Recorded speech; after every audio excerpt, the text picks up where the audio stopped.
Esta es la tercera y última parte del tercer episodio, Legar la fórmula de la felicidad. Ya hemos hablado un poco en los dos videos anteriores de este tercer episodio y vamos a hacer la conclusión.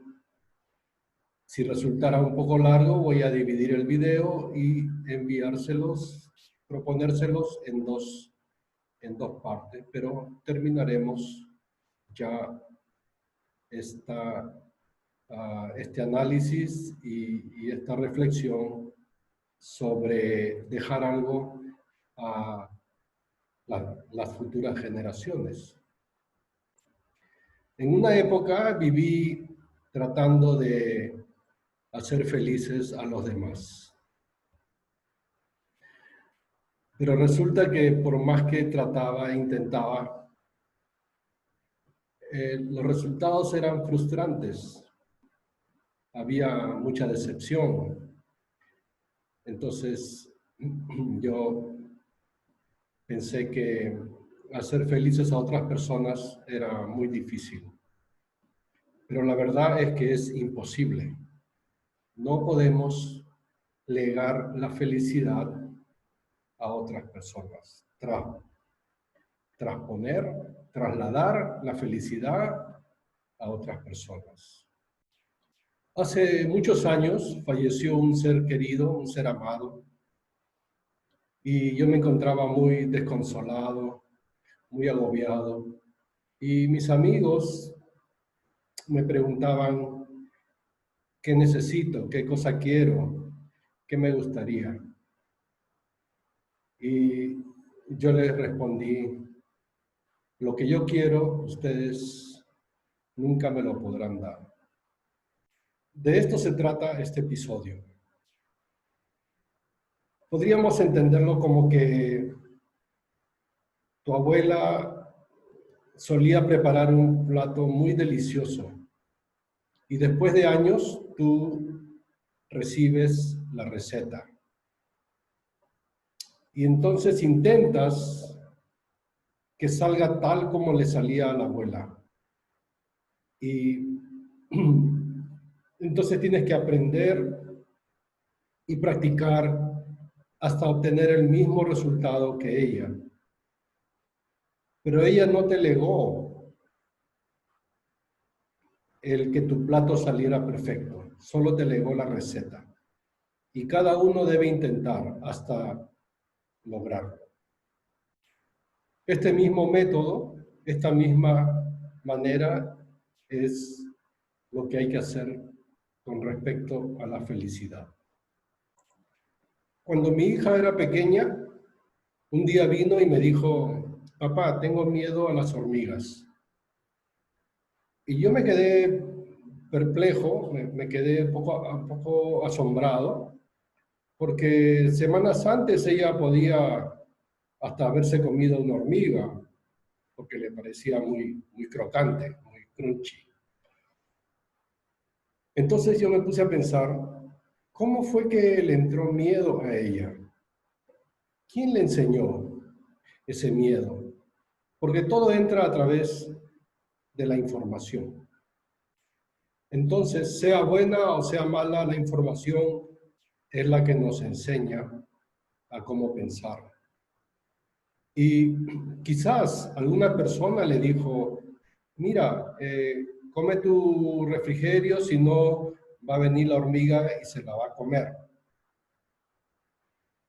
Parece inocente, parece algo inocuo, que no tiene tanto impacto. Pero es como que si lo contextualizamos a nuestra edad, yo te dijera, mira, el día que te paguen tu sueldo a fin de mes, un hacker te va a quitar todo tu dinero. Entonces, imagínate el impacto, el miedo, la angustia que puede causarte esa información. Y seguramente cada fin de mes vas a estar pensando en si tu dinero está o no está allí. Hemos aprendido a tener miedo de la oscuridad, de las arañas, de las serpientes, de la soledad, de la falta de amor. Hay muchas cosas más. Y es porque alguien nos ha dicho, nos ha dado previamente esa información. Entonces, cuando somos grandes, tenemos miedo a perder el trabajo, a perder la pareja, a perder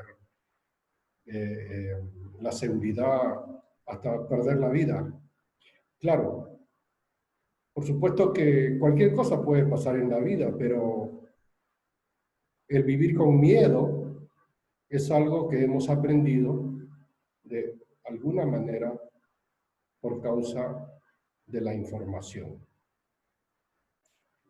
Por supuesto que cuando vemos los noticieros, la información de los medios, pareciera como que la intención de ellos es tenerte en zozobra, en angustia, en temor,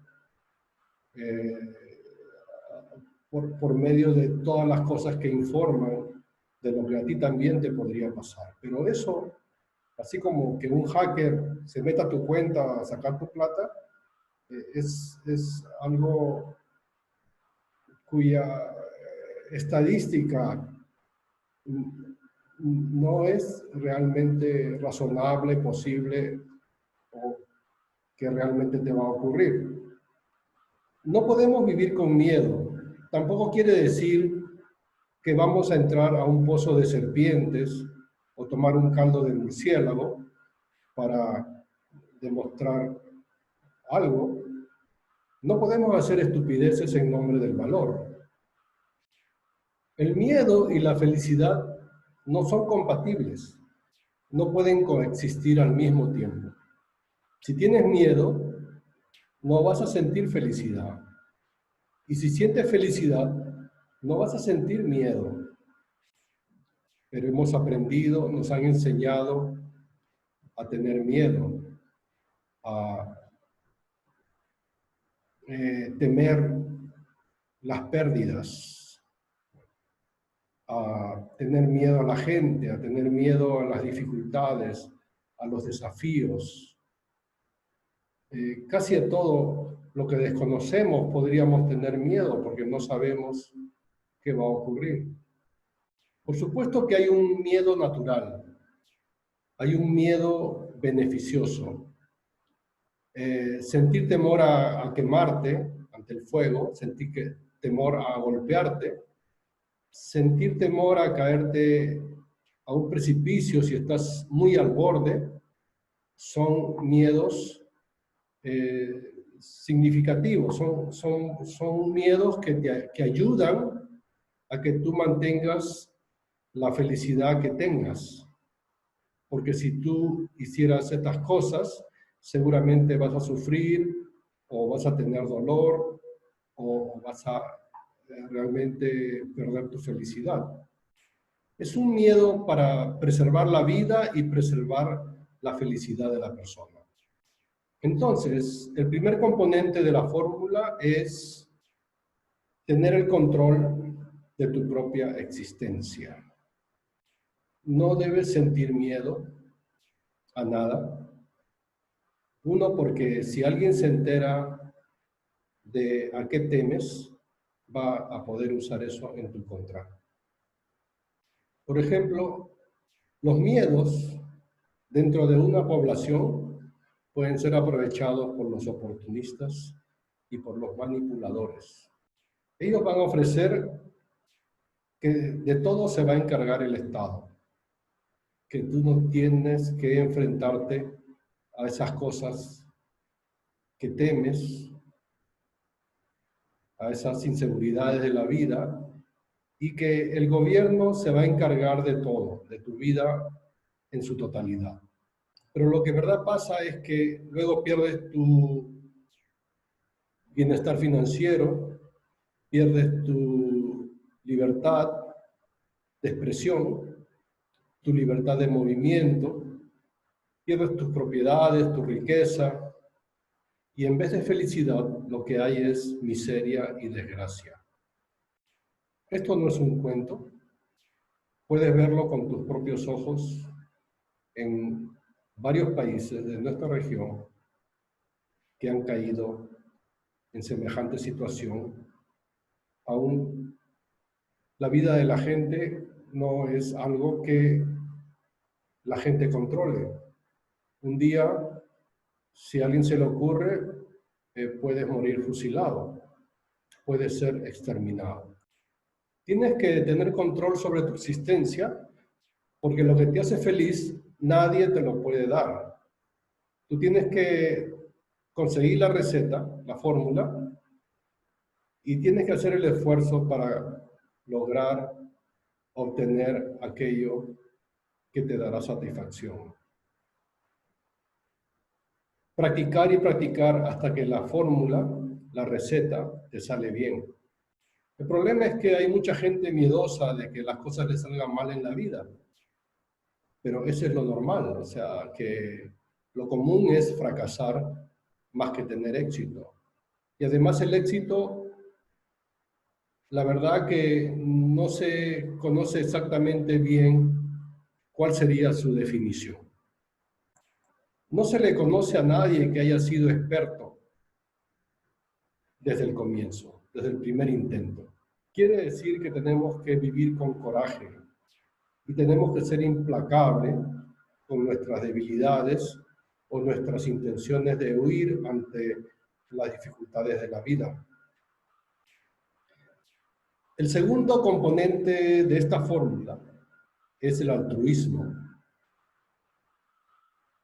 A los 15 años de edad, hombres y mujeres, hasta los 21, más o menos, les toca aprender a ayudar a los demás, a vivir para el bienestar ajeno, a involucrarse en tareas comunales, vecinales, barriales, es decir, todas aquellas actividades a través del cual se desarrolla el carácter y se elimina el miedo a los demás.